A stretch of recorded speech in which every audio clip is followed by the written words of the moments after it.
Lots of reports out there saying the Iowa job is probably going to come open, and Darren DeVries is being mentioned left, right, up, and down for it. Let's break it down, and how realistic is this? We'll talk about it.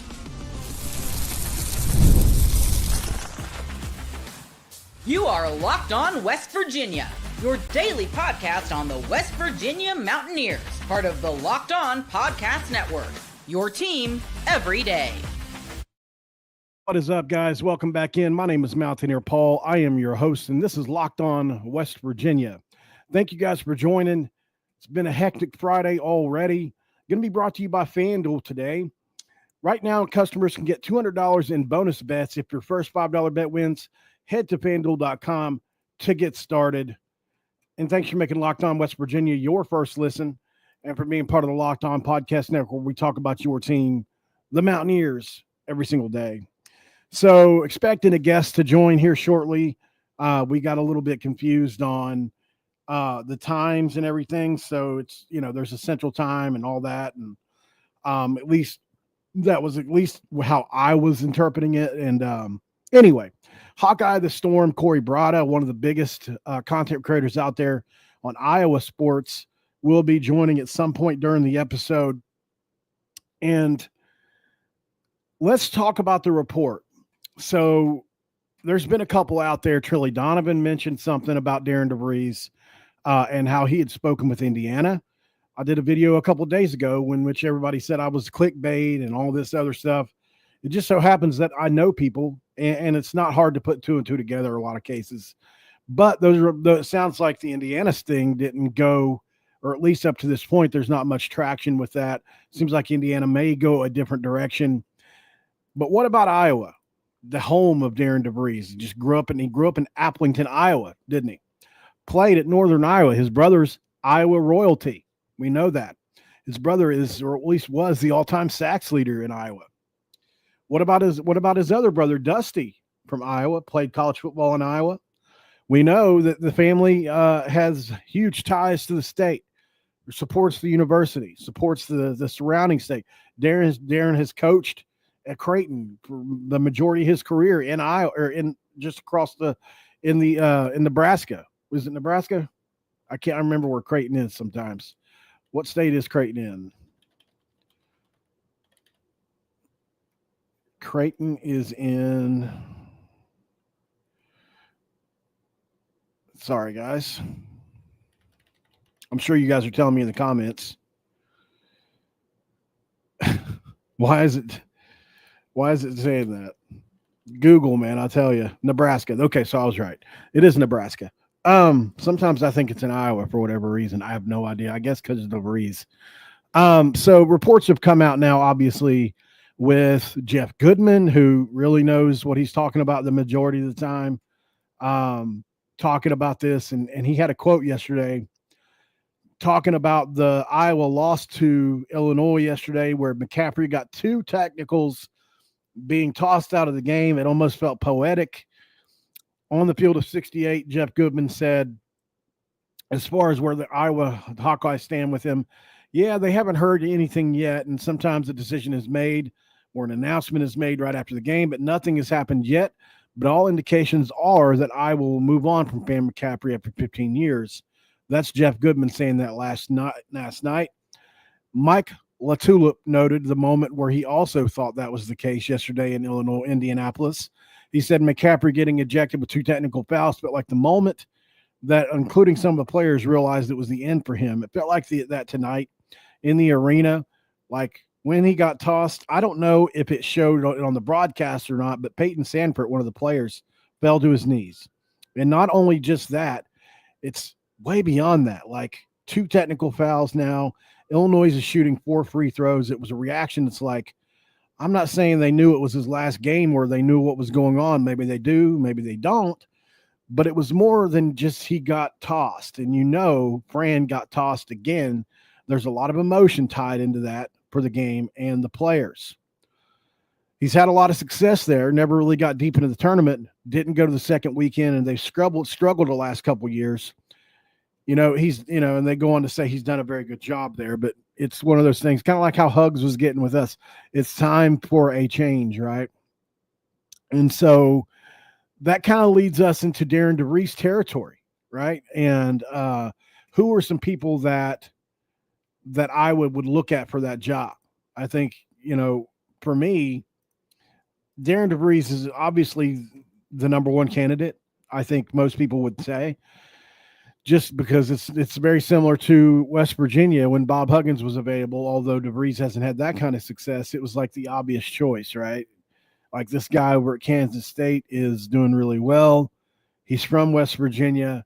He's been to the Final Four. It's like, duh, right? So that's kind of how that's going. Well, I was kind of having those same kind of feelings with Darren DeVries, who was the midseason coach of the year. He still got West Virginia in the tournament, most people would say. Definitely did more with less this year. Say what you will about the Colorado game. Yes, it was bad, but most people would say that, he's better than Fran McCaffery at this stage of his career. Now, I don't know if Darren DeVries is going to take the job or not. I think he'll have the conversation. I think anybody would. You have to at least hear what they're offering. And like I've said on multiple different fronts here the last couple weeks, West Virginia didn't offer them a lot of NIL money in basketball. It's pretty well known. They didn't have a lot. Obviously, they got Tucker at a discount. And then outside of that, who else did they bring in that you would consider a big name? Hansberry, not really a big name. Sincere Harris, not a big name. They kind of followed their Chester Frazier. Like, this was a really creative way to put a roster together. You put Jonathan Powell at the very last minute, right, from Xavier, he was a top 100 kid to West Virginia. You bring in a KJ Tenner, who you were going to bring into Drake, so it's not like he wasn't even looked at a power four. And then you get Yesufu last minute because of that tie-in. A lot of the direct players went elsewhere. You got one guy that went to DePaul, another guy went to Texas Tech, and he's playing, 7th, 8th on the bench. He would have definitely been a starter here this year. And so you start to look at the coaching job and you realize that we've taken it for granted, even me. It's been a really good job considering there's nobody, obviously Javon Small being the biggest name that you signed. And when that happened, it wasn't like if you sign Javon Small now after this year, yeah, okay, that's a huge signing. Coming out of Oklahoma State, there's plenty of guys that average 15 a game. I don't think he was looked at as this All-American candidate coming out of Oklahoma State. He was a very good player, somebody to get excited about. But like whenever he came in, I said, yeah, he's about like Joe Toussaint, right? Which is another Iowa player. And that's kind of how I saw it, because he reminds me of a Toussaint. Now, he's a better shooter, but certainly as far as body control, being able to get to the rim, those kind of things, kind of remind me of Joe Toussaint towards the end of his career, definitely like at Texas Tech and things like that. So, yeah, it's been interesting to see and talk about and witness for sure this coaching job. But I don't know where West Virginia goes from here if this happens, guys. And this is something that I also worry about because this is one of those things that I don't know if Darren DeVries is replaceable like Josh Eilert was, obviously, or even Huggs to an extent. The best teams the worst teams get the best coach usually. That's how it works, right? Like Indiana, they're going to be moving on from Mike Woodson. Iowa's probably going to be moving on from Fran McCaffery. These guys get the first dibs on the great coaches. It's just the truth, So is West Virginia going to even have a guy? If this happens and DeVries, let's say because we're going to be playing the tournament, we're not going to know the ending to this probably for a few weeks. So let's say West Virginia even wins their first game. Then you get into the second weekend of the NCAA tournament. Maybe you win that game by, just by some crazy, let's say you do. Then you're talking about you're almost a month into the tournament, and then you've got to find a coach.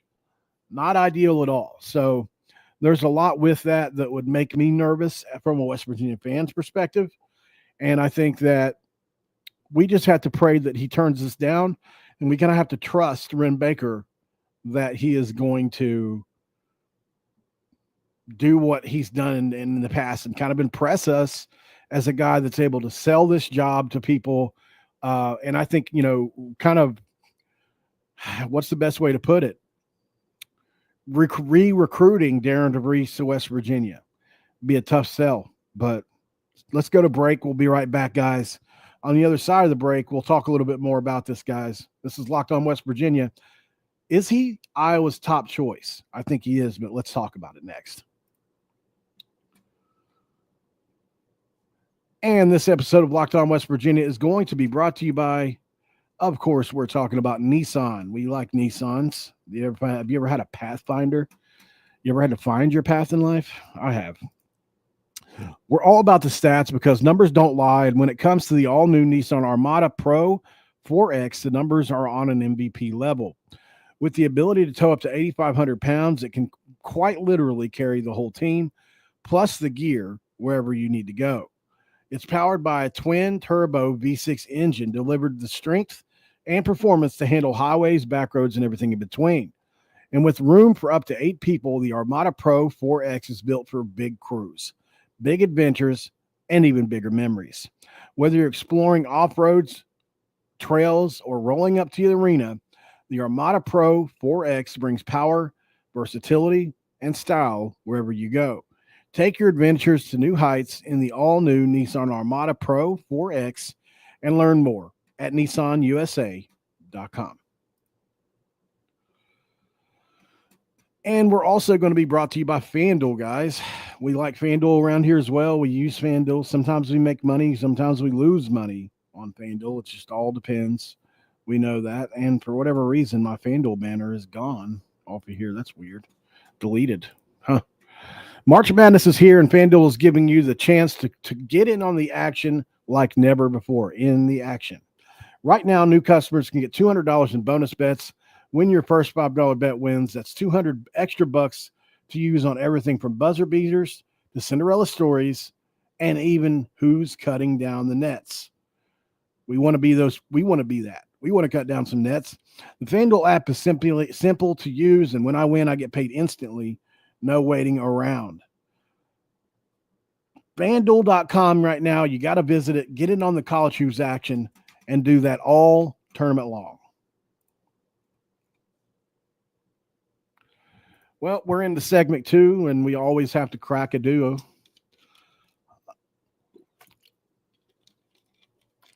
Love cracking duos around here. Well, I was honestly expecting the guest for this segment. I just think there's been a disconnect here, which sucks because I really wanted to talk more about this. Sending one more text while we're on here. Maybe we can get him in the next segment. Running out of time. Okay. So, it's kind of frustrating, guys, but where I go live, it's not like I can call an audible really, and record something else and research something else. Which I have other thoughts and other things going on right now anyway. But what I was talking about earlier is how do you re-recruit Darren DeVries to West Virginia? Because I think it's something you're going to have to do. You're just going to have to. Like I said earlier, didn't offer a lot of NIL money in his first year, which is fair. But I do think that he's done enough with so little in year one. And if you go look at the numbers, like there are people that keep track of like how awesome does somebody run offense, right? Like offensive sets, like how often would and should they be successful? Kind of like with Pro Football Focus, how like let's say a quarterback throws an interception, but it was because the receiver bounced like the Pitt game when Bryce Ward-Wheaton bounced off his hands, not to bring up a bad memory, but that's not the offensive coordinator's fault. That's not Bryce, or that's not, well, it's definitely Bryce Ward-Wheaton's fault, but it wasn't JT Daniels' fault, right? The offensive coordinator drew up the perfect play for that situation. And so what they can do in basketball is look at a set and say, oh yeah, that was like the perfect play for what they were in, or the players they were coached on that certain play did the right thing. Darren DeVries won almost every one of those battles this year in head-to-head competition with coaches. There was only 1 or 2 games where it was even close. So as an X's and O's guy, Darren DeVries is truly elite. He's just a great basketball mind, got a great feel for the game, and he's able to move those puzzle pieces around, those chess pieces around on the board to where it's contrary to what whoever Tad Boyle or whoever is doing. It doesn't mean the players themselves are always making the right choices. Maybe since Harris fires off a three, or maybe just anything, anything can happen, or maybe Toby Okani, does something, or whoever. But so, I think that, coupled with the fact that he's what we want from a program standpoint in the media, at least in my opinion. I love the way he represents us, the fiery sideline. The way he is on the sidelines, getting in there with the players and mixing it up, and the relationships he builds with players is all elite, in my opinion. Better than Hugs. Hugs was great at it. Don't get me wrong. We all know about Deshaun Butler on the floor and all that, and other players he built great relationship with. But I think Darren is just as good. So that's just my opinion on it. And let's go switch gears a little bit here. I kind of got caught up in I think I gave him the wrong time. This is all my fault. Definitely not Corey's fault here with Hawkeye or the Storm, man. Thanks for joining on the short notice. I kind of got mixed up in the timing here, so I do apologize, man. Where I was at here, obviously we addressed the Jeff Goodman thing about Fran McCaffery. At this point, not 100% sure what's going to happen there. I was talking about how West Virginia needs to re-recruit Darren DeVries to West Virginia.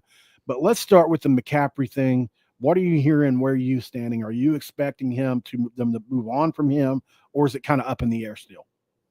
I've been saying that for the last month, that I've expected them to move on. And okay, well then that's probably pretty good coming from you. Well, nothing's official before it's official, and I'm certainly a lot of people are closer to the situation than I am.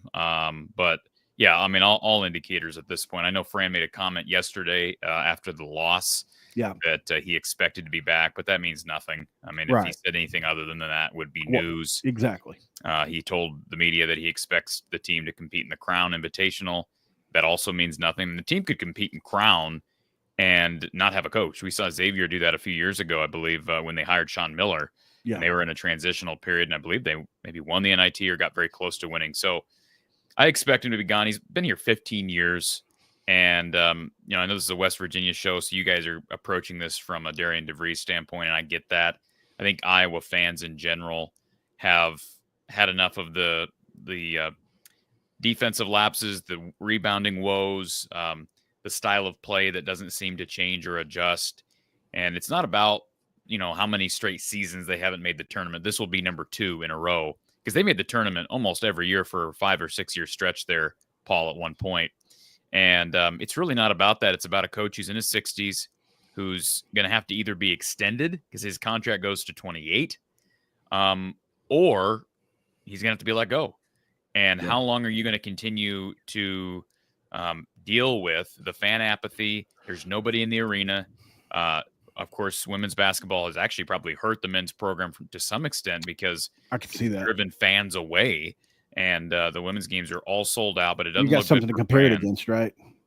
You got something to compare it against, and it's unfair to some extent because, obviously, Caitlin Clark effect. But yeah, of course, altogether, it's unfortunate. I got a lot of respect for Fran. I grew up watching Steve Alford, Todd Licklider, and then the program was in the dumps before Fran came in. And I know he's gotten a lot of heat over the years for some of his blow-ups, but boy, he brought them success that was very similar to the success we saw under Dr. Tom back in the 80s and 90s. But what I keep saying to people is all good things end. And even if you're a Fran fan, it doesn't mean you're deserting your loyalty to your head coach. He's been here 15 years.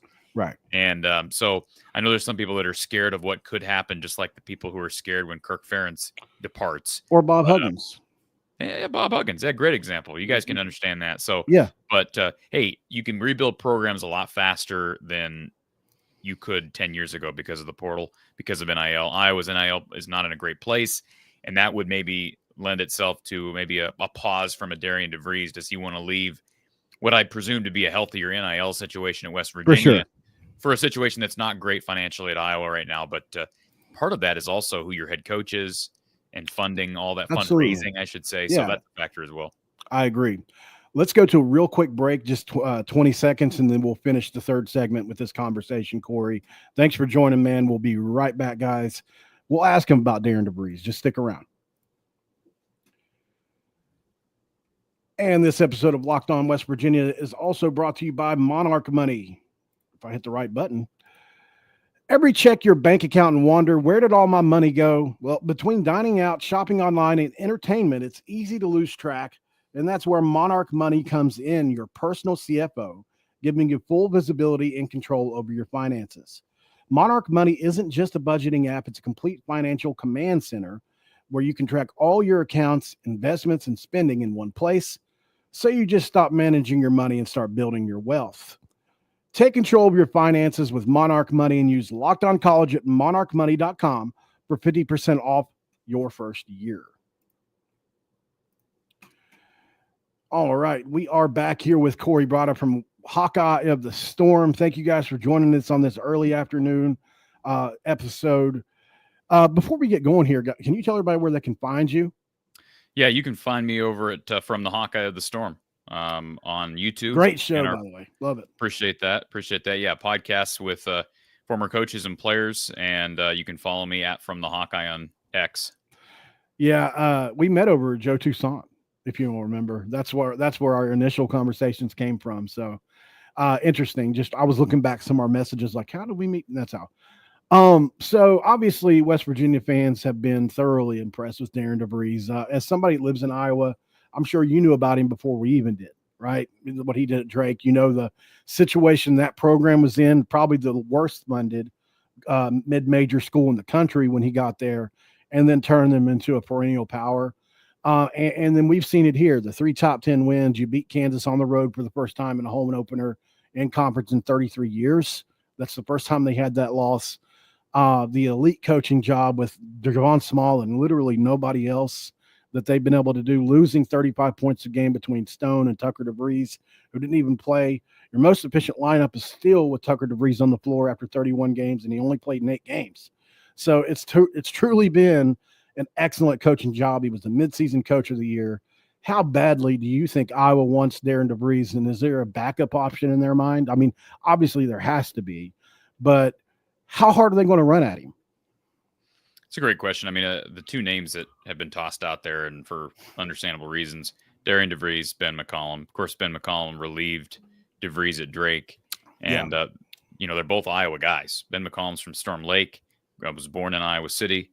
And of course, Darian DeVries' brother is Jared DeVries. Hawkeye football fans know that name. Certainly, he's a Hawkeye Hall of Famer, if you will. So, I mean, I think Darian would probably be their first choice. But I also, again, I think Beth Getz, the AD, has done a really good job keeping this under wraps, and I think that's part of what good ADs have to do.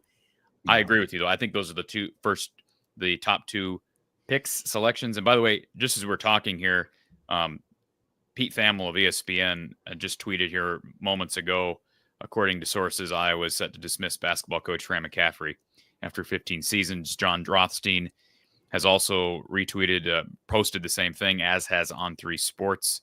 So it looks like this is becoming official, although we've still not gotten an official announcement from Iowa, but that's pretty official, yeah. Have expected for quite some time, and right. I would expect these things to move very fast. I think West Virginia fans and Iowa fans will probably have answers within the week. Yeah, obviously West Virginia is likely to get in the tournament. Right now they're projecting in as a 10 or 11 seed. And so I said earlier, well, the best we can hope for is West Virginia to keep winning, because that puts pressure on. We lived this last year. We were watching coaches that we wanted in the tournament that we knew we would have a chance at, whether that was Will Wade or somebody like that. We were watching as they kept advancing, and we're like, well, we're moving on to different people here because the ADs are pressured to make this decision. Like, they need a guy, right? So you can't wait and then be told no. So it's difficult, really. And I wonder what Iowa will do if they fall into that scenario. And why isn't Will Wade more of a candidate for people? Is it because he's such a maverick? We said scandals. Yeah, I get that. He's a scandal guy. He is a scandal guy for sure, but he also wins, and then you can pay players now. That name's been brought up, and I to me, there's too many good mid-major coaches. Then you have the guys that have Iowa connections like McCollum, who's maybe the best mid-major coach out there, plus a guy in Darian DeVries who you might be able to steal from a school that's had more success. Yeah. I don't think you go anywhere but DeVries and McCollum at the start. I've thrown out trendy names. This is more of a Hawkeye show topic, but I've thrown out other trendy names like BJ Armstrong, who would be a great trendy guy that you could Nico get a lot Medved. Say that again. Nico Medved. Yeah, he's been brought up as well because he's got Iowa connection. So yeah, there's a lot of guys, great coaches. Hey, Nick Nurse was born in Eastern Iowa. Maybe he'll go coach in college basketball. He's had some NBA success, coached G League here in Iowa before he got hired by the Raptors years ago. So there's lots of people, and I'm sure Beth Getz has an idea of who she's targeting or already. She'd be foolish if she didn't. I know you got to run. So do you think there's any chance that you guys maybe go the NBA route? I would probably say no. Anyone but Darren DeVries. Yeah, unless it is an off the wall guy like a BJ, and I have no reason to think that she's targeting a former player or anything like that. But I'm just thinking like he's been working in the NBA with players for a long time, representing players, etc. And I think they'll go for somebody who's had success, whether it be DeVries or someone at a mid-major level. That seems to be the route. There's so many good mid-major coaches that can no longer compete or are struggling to compete, just like with football, because of NIL, because of the portal.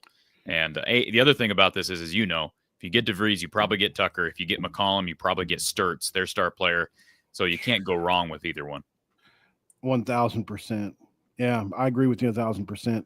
One quick note before you go, wherever we go, we're all going to go here in a second on Ren Baker. Obviously, he's hired both of these coaches. Obviously, he gave McCollum his first job at Northwestern, whatever it was, Missouri. Was that what it was? Northwestern Missouri, I think it was. Yeah. Before he went, and then obviously he gave Darren DeVries a job. Not the only guys he's hired. Kellogg at West Virginia in women's game is doing amazing work. He also hired once upon a time at North Texas, the Texas Tech head men's basketball coach. He's got a lot of really good hires under his belt. If this happens, we can trust Ren to make another good one.